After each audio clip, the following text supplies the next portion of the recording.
Hello friends, हमने last lecture में देखा था कि वेरिएबल्स क्या होते हैं, different types of variables, storage class की बात करी थी, ऑपरेटर, प्रेसिडेंस और एसोसिएटिविटी के बारे में आपको बताया था, फंक्शन एंड फाइनल रिकर्शन के बारे में बात करी थी। अब मैंने आपको वेरिएबल्स दो तरह के बताए थे, लोकल और ग्लोबल। अब आप में से कुछ लोग सोच सकते हैं कि अगर मैंने एक ही प्रोग्राम में एक ही वेरिएबल को लोकल भी बना दिया और ग्लोबल भी बना दिया, तब इस केस में क्या होगा। गाइस, ऐसे केस में जब आपका प्रोग्राम का एग्जीक्यूशन उस ब्लॉक ऑफ कोड में आता है जिसमें आपका लोकल वेरिएबल डिक्लेयर होता है, तब प्रायोरिटी हमेशा लोकल को मिलती है, ना कि एक ग्लोबल वेरिएबल को मिलेगी। ठीक। और दूसरी चीज, मैंने आपको रिकर्शन दो बताए थे, एक टेल रिकर्शन और सेकंड नॉन टेल रिकर्शन।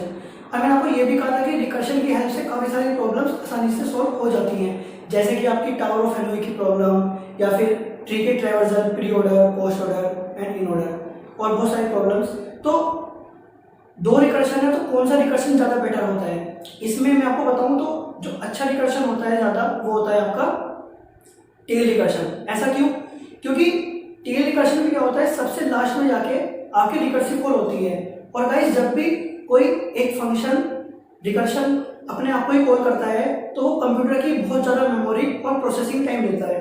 अब जब हम कंप्यूटर की बहुत ज़्यादा मेमोरी का यूज़ कर रहे हैं या फिर बहुत ज़्यादा प्रोसेसिंग टाइम लगा रहे हैं, तो क्यों ना कुछ फ्रूटफुल रिजल्ट उससे निकाला जाए। तो इसलिए अब क्योंकि होता क्या है, टेल रिकर्शन में तो आपका सपोज ये फंक्शन है, यहाँ पे जाके इसने रिकर्सिव कॉल करी, तो जो ये blocks of line, blocks of statement हैं, जब ये रिकर्सिव कॉल करेगा तो एटलीस्ट ये तो एग्जीक्यूट होंगी, तो हमें यहाँ से कुछ ना कुछ रिजल्ट गेट होगा। तो इसलिए हम कह सकते हैं कि टेल रिकर्शन ज़्यादा अच्छा होता है नॉन टेल रिकर्शन से। ठीक है गाइस, जो ये आपका डेटा स्ट्रक्चर चल रहा है और जो इसके बाद एल्गोरिथम आएगा, ये दो सब्जेक्ट CSIT के बहुत ज़्यादा इंपॉर्टेंट सब्जेक्ट है, दोनों पर्सपेक्टिव में, आपके प्लेसमेंट के मामले में भी और आपके कॉम्पिटिटिव एग्जाम्स के रेस्पेक्ट में भी। अगर मैं आपके प्लेसमेंट रेस्पेक्ट में बात करूँ तो गाइस, डेटा स्ट्रक्चर एल्गोरिथम आप जितना अच्छा कर लोगे, जितने इस पर अपनी स्किल्स, जितना इसको ब्रशअप कर लोगे सब्जेक्ट को, इन दो सब्जेक्ट को, आप प्लेसमेंट उतना अच्छा आराम से ले जाओगे। इसमें भी मेजरली आप कोडिंग वाला पार्ट आपको ज़्यादा से ज़्यादा करना होगा। ठीक है। और सेकेंडली, अगर कॉम्पिटिटिव पेपर की बात करूं तो गेट के पेपर में भी आपका DS एल्गोरिथम दोनों सब्जेक्ट 100 में से अप्रोक्स 25 और 28 मार्क्स के आते हैं। तो आप समझ सकते हैं कि इन दो सब्जेक्ट की कितनी ज़्यादा इंपॉर्टेंस है। और ऐसी कोई कंपनी नहीं है जो आपको डेटा स्ट्रक्चर एल्गोरिथम बिना पूछे आपको इंटरव्यू से छोड़ देगी। पक्का 101% आपको हर कंपनी इस पर जरूर पूछेगी। ठीक है। तो कोडिंग के लिए अभी जब हम एरे से डेटा स्ट्रक्चर की बात करेंगे तो मैं भी आपको काफ़ी क्वेश्चन कवर करने की कोशिश करूंगा। और आप भी प्रैक्टिस के लिए बहुत सारे प्लेटफॉर्म है, जैसे आपके हैकर रैंक हुआ, गिग फॉर गिग्स, कोडशेफ, यहाँ पे आप लगातार प्रैक्टिस कर सकते हैं, जिससे कि आप DS एल्गो की कोडिंग को भी इम्प्रूव कर सकें। तो अब मैंने आपसे बोला था कि मैं आपको नेक्स्ट लेक्चर में कुछ previous year competitive questions discuss करेंगे, इनके जितने हमने अब तक ये पढ़ा है, फंक्शन, रिकर्शन और स्टोरेज क्लास के बारे में। तो गाइस, अब हम उसको डिस्कस करेंगे, देखते हैं कैसे क्वेश्चन आते हैं आपके कॉम्पिटिटिव पेपर में, जिससे कि आपको ये आइडिया हो कि कॉम्पिटिटिव एग्जाम में क्वेश्चन जो हमने टॉपिक पढ़ेगी उससे आते कैसे हैं, किस तरह के क्वेश्चन पूछे जाते हैं। तो अगर फर्स्ट क्वेश्चन की बात करूं तो इसमें आपको फंक्शन दिया हुआ है void count int n static int t equal to 1 printf d printf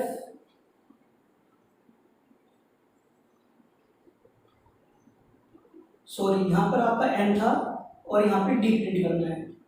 now d plus plus if n is greater than 1 count n minus 1 again print d। And आपका मेन से कॉल हुआ है count of 3।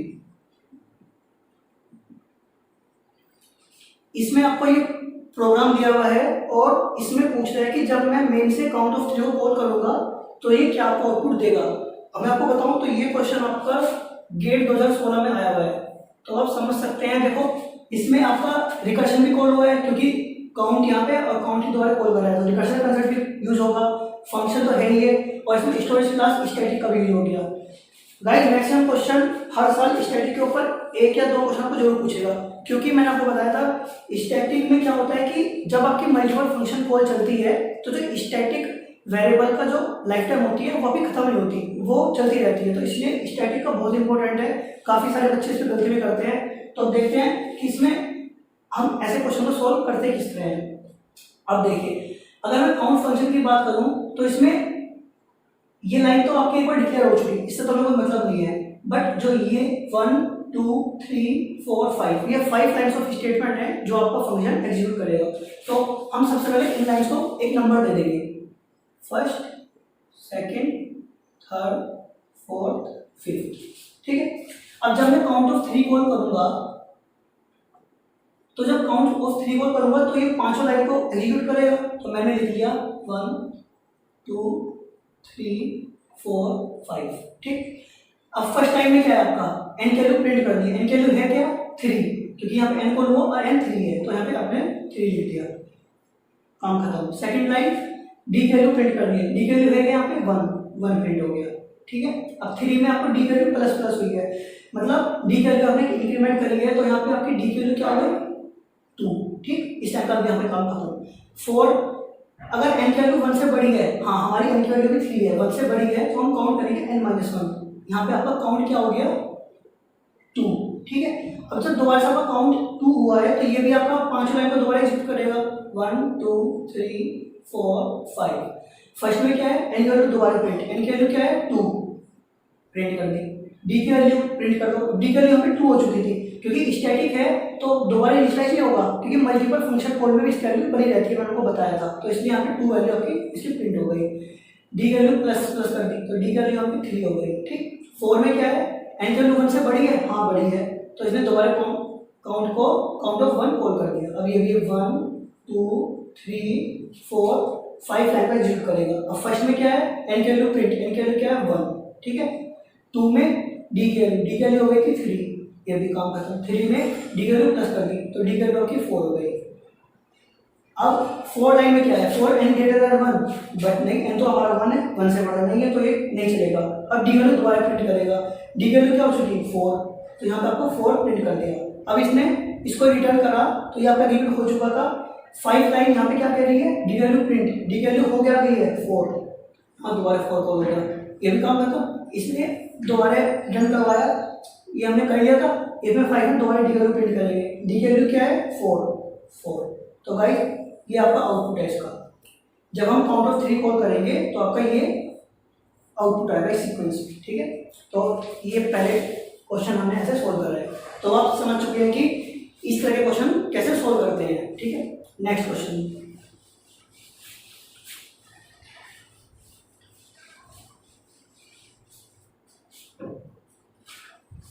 Next question में guys आपको एक function दिया हुआ है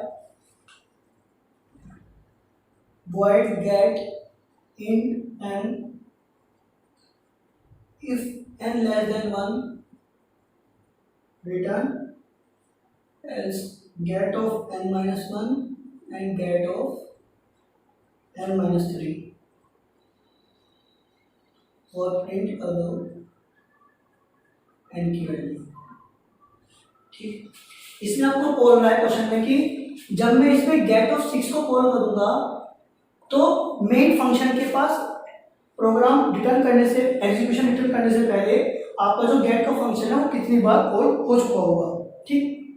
अब देखो इसमें जो मेन चीज है वो ये तो रिटर्न करेगा, इसे छोड़ दो। इसमें एक तो आपका गेट जो भी वैल्यू आएगी उसमें एक कम करके बार बार रिकर्सिव कॉल कर रहा है, और एक उस नंबर में 3 को कम करके, ठीक है।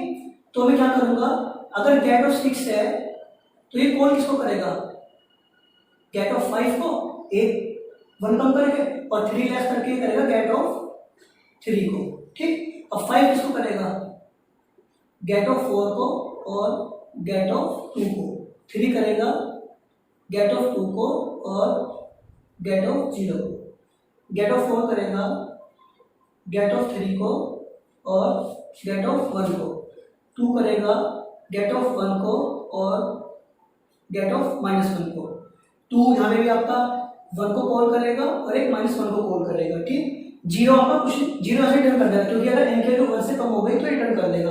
अब 3 आपका 2 को और 0 को, 1 0 को और -3 को, ऐसे यहाँ पे 0 को और -3 को, माइनस में आपको कुछ नहीं करेगा, 1 आपका दोबारा से 0 को और -3 को, ठीक।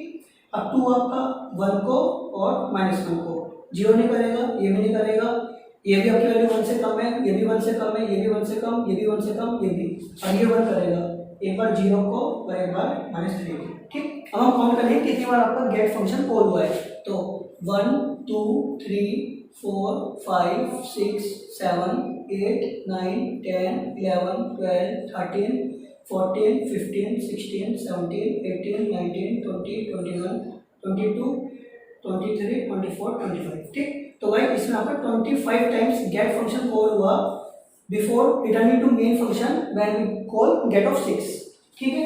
और मैं आपको बता दूं कि ये क्वेश्चन भी आपका गेट 2015 में आया था, तो अब आप आइडिया लगा सकते हैं कि कॉम्पिटिटिव पेपर में क्वेश्चन किस तरह आते हैं, ठीक है।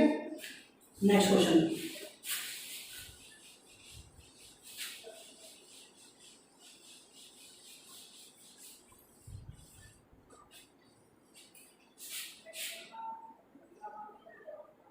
इसमें भी आपका एक फंक्शन दिया हुआ है, int fun int num count equal to 0 while num count plus plus num right shift equal to 1 return count, ठीक। ये क्वेश्चन भाई आपका बताऊंगा आपको तो 2014 में पूछा गया था, ठीक है। अब इसमें सबसे पहले तो आपको राइट शिफ्ट और लेफ्ट शिफ्ट का कंसेप्ट समझना चाहिए। अगर मैं आपको बात करूं x को आपको राइट शिफ्ट करना है y टाइम्स, तो इसका सीधा सीधा मतलब होता है कि आपको x को डिवाइड करना है 2 की पावर y टाइम्स, 2 की पावर y से, ठीक है। सिंपल मतलब जो भी आपका यहाँ पे नंबर होगा उसकी पावर से हम उस नंबर को डिवाइड करेंगे, और अगर आपको ये लेफ्ट शिफ्ट बोलेगा इतने टाइम, तो उसका सीधा मतलब है कि उस नंबर को आपको मल्टीप्लाई करना है उसकी उतनी पावर से, ठीक है। मतलब अगर x को मैं राइट शिफ्ट मारूंगा y टाइम्स, तो x को मैं डिवाइड कर दूंगा 2 की पावर y से, और अगर मैं x को लेफ्ट शिफ्ट मारूंगा y टाइम्स, तो मैं x की मल्टीप्लाई कर दूंगा 2 की पावर y से, ठीक है गाइस। ये आपको दो चीज याद रखनी है, ये राइट शिफ्ट के लिए है, ये आपको काफी क्वेश्चन में हेल्पफुल करेगी, और ये लेफ्ट शिफ्ट के लिए है, ठीक। तो इस क्वेश्चन में आपको क्या पूछा है, इस क्वेश्चन में पूछा है कि जब मैं फंक्शन ऑफ 435 कॉल करूंगा तो ये क्या रिटर्न करेगा, ठीक है। अब देखो, क्योंकि इसमें राइट शिफ्ट है और राइट शिफ्ट है वन टाइम, ठीक है, तो 2 की पावर 1 क्या हो गया 2, मतलब आपको हर बार उस जो भी नंबर होगा उसको 2 से डिवाइड करना होगा इसी स्टेटमेंट में, ठीक है। अब देखो यहाँ पे मैंने 435 कॉल करा, काउंट वैल्यू 0 है, वाइल नंबर है अभी आपका 435, इसने क्या करा आपकी काउंट की वैल्यू 1 कर दी, मैं यहाँ पे लिखूंगा काउंट की वैल्यू, और यहाँ पे हम कर देंगे कि आपका नंबर क्या हो गया। अब नंबर क्या हो जाएगा यहाँ पे आपका 435 डिवाइड बाई 2, ठीक है, 2 की पावर 1 2, तो यहाँ पे क्या नंबर आया आपका 2 2 4 2 2 217, ठीक है गाइस। अब 217 आया तो इसने आपकी वैल्यू फिर बढ़ा दी काउंट की, यहाँ 2 वैल्यू कर दी, 217 को दोबारा 2 से डिवाइड करेंगे तो 2 1 2 108 आ गया। अब अगर मैं 108 की बात करूँ तो दोबारा वैल्यू इंक्रीज करेगा और 108 को डिवाइड दोबारा 2 से करेगा तो 54 आ गया। 54 की बात करें तो 4 और 54 अगर दोबारा 2 से डिवाइड होगा तो 27 आएगा, ठीक है। 27 की बात करूँ तो 5 और 27 को अगर मैं 2 से डिवाइड करूँगा तो आपको 30 रिटर्न करेगा। 13 कॉल करेंगे तो काउंट वैल्यू 6 हो जाएगी, और 13 को जब हम 2 से डिवाइड करेंगे तो आपका ये 6 देगा, 6 की बात करूँ तो काउंट के लिए 7 कर देगा, और जब मैं 6 पे डिवाइड करूँगा तो यहाँ पे 3 टर्म करेगा। 3 की बात करूँ तो काउंट के लिए यहाँ पे आपकी 8 हो जाएगी, और जब 3 को करेगा तो यहाँ 1 आएगा। अगर 1 जब 1 फंक्शन ऑफ 1 कॉल होगा तो काउंट के लिए 9 हो चुकी होगी, और जब मैं 1 को 2 से डिवाइड करूँगा 0 होगा। अब आपका यहाँ पे 0 हो चुका, तो आपका दोबारा फंक्शन काम नहीं करेगा, ये इस लूप से वाई लूप नहीं चलेगा, वाई लूप से बाहर जाएगा, तो आपकी काउंट कैलरी रिटर्न कर देगा। काउंट कैलरी यहाँ पे इस समय क्या है 9, तो आपका ये जो फंक्शन है, ये प्रोग्राम है, क्या रिटर्न करेगा 9। तो इस क्वेश्चन का आंसर 9 होगा।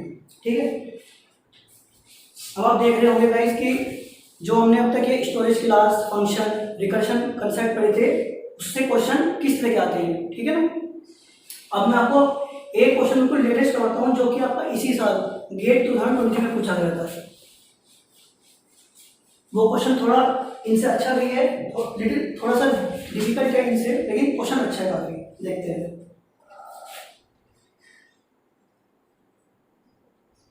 इसमें आपको दो फंक्शन दिए हुए थे, इन फन ऑफ 1, इसने n को पैरामीटर के तरह लिया है,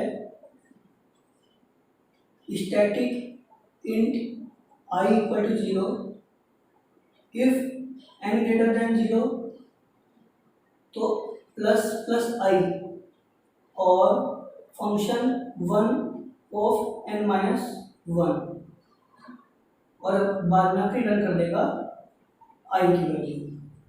ठीक है, और इधर दिया हुआ है आपको फंक्शन 2, जिसमें आपको दोबारा n पैरामीटर की तरह पास हुआ है। इसमें भी आपका static int i equal to 0 है, इफ n ग्रेटर देन 0 तो i equal to i plus function 1 of n, function 2 of n minus 1, और रिटर्न i। ठीक है, ये आपको क्वेश्चन दिया हुआ है। इसमें पूछा क्या है इसने आपसे कि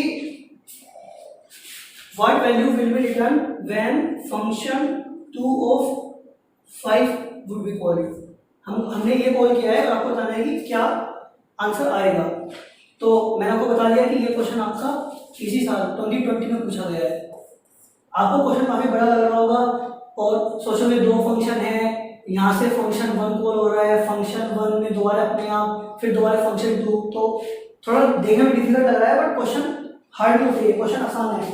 अगर समझाऊंगा आपको, आप कहोगे, आप समझोगे फिर कि क्वेश्चन सही में ये ज़्यादा हार्ड नहीं होते, ठीक होते हैं, आसान। अब देखो, सबसे पहले तो इसमें ये चीज़ नोट करने की होती है कि ऐसा कौन सा पैरामीटर है, इसमें पूछा है वैल्यू रिटर्न करेगा, तो कोई एक वेरिएबल ऐसा होगा जो आपको वैल्यू फाइनल रिटर्न करेगा, वो कौन सा होगा और कौन से फंक्शन में है। अब देखो, जब मैंने फंक्शन 2 की बात करी, तो फंक्शन 2 5 लेगा और फाइनली रिटर्न करेगा i की वैल्यू। इसका मतलब जो ये i की वैल्यू है, यही कहीं ना कहीं कुछ इंक्रीज या डिक्रीज होगी, जो फाइनल में जाके एक वैल्यू होगी, और वो आपको आंसर की तरह आएगी। ठीक है, क्या है कि हमने फंक्शन 2 में 5 पास करा है, तो अगर फंक्शन यहाँ पे 2 ले लेते हैं, और यहाँ पे फंक्शन 1 ले लेते हैं। ठीक है, अब क्या हुआ, यहाँ पे आपका 5 आया, n की वैल्यू 0 से बढ़ी है, हाँ 5 है, 0 से बढ़ी है अभी, तो i की वैल्यू i प्लस, मतलब i की वैल्यू क्या हो जाएगी यहाँ पे आपकी 0 प्लस फंक्शन 1 में आपने 5 पास कर दिया। ठीक है, जब यहाँ पे मैंने फंक्शन 1 में 5 पास करा, तो ये क्या रिटर्न करेगा i की वैल्यू। यहाँ से देखो, n की वैल्यू 0 से बढ़ी है, हाँ है, तो i की वैल्यू ने प्लस प्री इंक्रीमेंट कर दी, मतलब i की वैल्यू क्या हो गई 1 हो गई, और इसने दोबारा फंक्शन 1 कॉल करा 4 के लिए।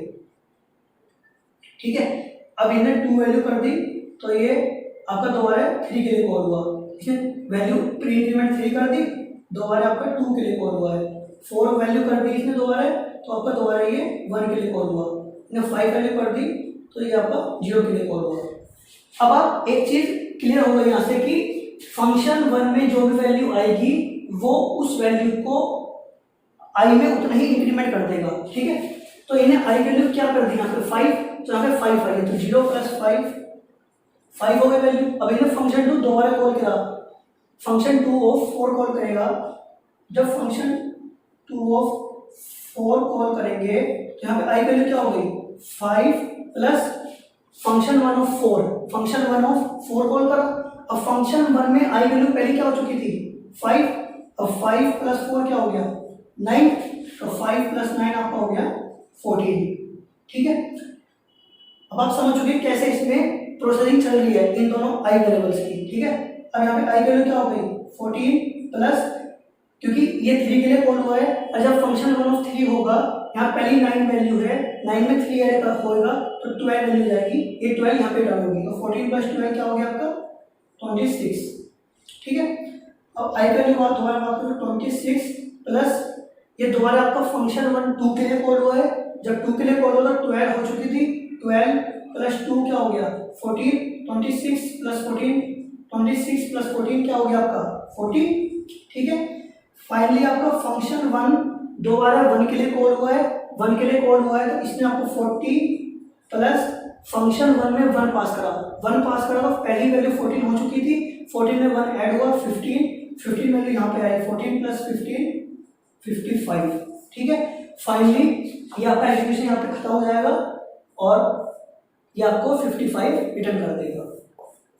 ठीक, तो इस तरह हमने देखा कि इस क्वेश्चन ये जो फंक्शन 2 और 5 पास करेंगे ये आपको 55 रिटर्न करेगा। ठीक है, तो आपने देखा होगा कि जितने हमने टॉपिक पढ़े हैं उनसे क्वेश्चन किस तरह के आते हैं। ठीक, अब आप और क्वेश्चन की प्रैक्टिस भी करें बिल्कुल, जिससे कि आपको समझ में आएगी कॉम्पिटिटिव पेपर में क्वेश्चन किस तरह आते हैं और हमें कैसे सोल्व करने होते हैं। तो आप ऑनलाइन जैसे गीक फॉर गीक्स पे काफ़ी सारे क्वेश्चन हैं, प्रीवियस ईयर के बहुत सारी ऐसी वेबसाइट्स हैं जहाँ पर आपको प्रीवियस ईयर क्वेश्चन मिल जाएंगे, आप वहाँ से सोल्व कर सकते हैं।